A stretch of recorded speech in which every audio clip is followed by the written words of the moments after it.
Mind Control. Draw one random community card and one random afterlife card and place one of the cards in recruits. Place the other card back on the top of the community deck. Now this is a spy card.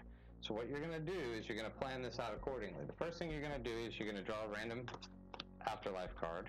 We'll draw this. We got a 13. Then we're going to draw one from the top of the deck, and we actually got a 12. So it's a little harder decision because you have to decide which one you're going to place back on top of the community deck. This case, this is relatively simple because this card would not be good for you because he would just bank the 13, but he would pull the 11 out. But this card is even worse for the opponent to take because if he did take it, he'd have to bank the 13. He'd also have to give me the 11. So it's obvious that I want that to be the end of turn card.